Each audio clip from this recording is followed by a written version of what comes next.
നമസ്കാരം. ഇഫക്ട് ന്യൂസിലേക്ക് ഏവർക്കും സ്വാഗതം. കുന്നത്തുകാൽ കുടുംബ ആരോഗ്യ കേന്ദ്രത്തിന് പുതിയ ബഹുനില മന്ദിരം. ഗുണനിലവാരമുള്ള ചികിത്സ ഉറപ്പാക്കുക സർക്കാർ ലക്ഷ്യമെന്ന് മന്ത്രി വീണ ജോർജ്. രോഗങ്ങൾക്ക് ഗുണനിലവാരമുള്ള ചികിത്സ പരമാവധി സൗജന്യമായി നൽകുകയാണ് സർക്കാർ ലക്ഷ്യമെന്ന് ആരോഗ്യവകുപ്പ് മന്ത്രി വീണ ജോർജ് പാറശാല കുന്നത്തുകാൽ കുടുംബാരോഗ്യ കേന്ദ്രത്തിന്റെ പുതിയ ഇരുനില മന്ദിരം ഉദ്ഘാടനം ചെയ്ത് സംസാരിക്കുകയായിരുന്നു മന്ത്രി.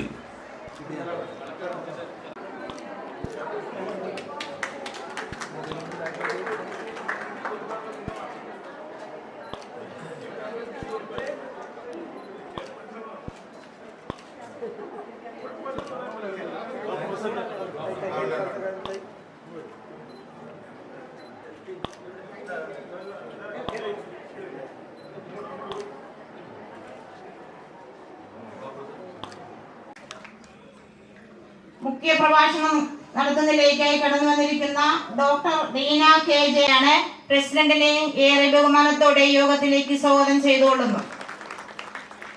അധ്യക്ഷം വഹിക്കുന്നു ഏറ്റവും ബഹുമാന്യനായിട്ടുള്ള MLA, ജനകീയനായ MLA, ഈ നിയോജക മണ്ഡലത്തിന്റെ ഓരോ മുക്കിലും മൂലയിലും സാധ്യമായ എല്ലാ വികസന പ്രവർത്തനങ്ങളും നടത്തുന്നു. പ്രത്യേകിച്ച് എടുത്തു പറയേണ്ടത് ആരോഗ്യ മേഖലയുമായി ബന്ധപ്പെട്ട് ബഹുമാന്യനായ MLA ഫണ്ടിൽ നിന്ന് നിർബന്ധത്തിന്റെ അടിസ്ഥാനത്തിലാണ് 2021-22 സാമ്പത്തിക വർഷം നമ്മുടെ ആരോഗ്യ കേന്ദ്രത്തിനായി 2,78,00,000 രൂപയോളം അനുവദിച്ചത്. അത് കഴിഞ്ഞ ദിവസം 5/12/2024 ഇത് പൂർത്തീകരിച്ചത്. ഇവിടെ സന്നിഹിതരായിരിക്കുന്ന എല്ലാവരോടും നന്ദി അറിയിച്ചുകൊണ്ട് എല്ലാവരും ആരോഗ്യത്തോടെയും സന്തോഷത്തോടെയും സമാധാനത്തോടെയും വർത്തിക്കട്ടെ.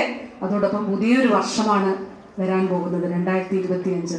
സമാധാനം നിറഞ്ഞതാകട്ടെ, സന്തോഷം നിറഞ്ഞതാകട്ടെ, ആരോഗ്യം നിറഞ്ഞതാകട്ടെ എന്നെല്ലാവർക്കും നന്മകൾ നേർന്നുകൊണ്ട് നല്ല ക്രിസ്മസും നല്ല ന്യൂ ഇയറും ആശംസിച്ചുകൊണ്ട് ബഹുമാനപ്പെട്ട MLA ഉൾപ്പെടെ ഇവിടെ സന്നിഹിതരായിരിക്കുന്ന എല്ലാവരുടെ അനുവാദത്തോടു കൂടി എത്രയോ നമ്മൾ ചരിത്രം ഓർത്തുകൊണ്ട് നമുക്ക് മുൻപേ നടന്ന ഞാൻ ആദ്യമായിട്ടാണ് അറിയുന്നത് ബഹുമാന MLA അച്ഛൻ ആരോഗ്യ വകുപ്പിൽ ഉണ്ടായിരുന്നു എന്നുള്ളത് ആ കാലത്ത്. അപ്പോൾ ആ ചരിത്രത്തിന്റെ കണ്ണികളൊന്ന് ആലോചിച്ച് നോക്കണം. ബ്ലോക്ക് പഞ്ചായത്ത് പ്രസിഡന്റ് പറഞ്ഞു അദ്ദേഹത്തിന്റെ ചെറുപ്പത്തിൽ മുതൽ ഈ ആശുപത്രിയിലാണ് ചികിത്സയ്ക്ക് വരുന്നത് എന്നുള്ളത്.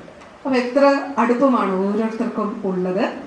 അപ്പൊ അതുകൊണ്ട് എല്ലാവരും നമുക്ക് ഒന്നിച്ചു ചേർന്ന് നമുക്ക് പ്രഖ്യാപിക്കാം. നമ്മുടെ ഈ പുതിയ കെട്ടിടം ഔപചാരികമായി ഉദ്ഘാടനം ചെയ്ത് നാടിന് സമർപ്പിച്ചു കൊള്ളുന്നു. എല്ലാവർക്കും നമസ്കാരം.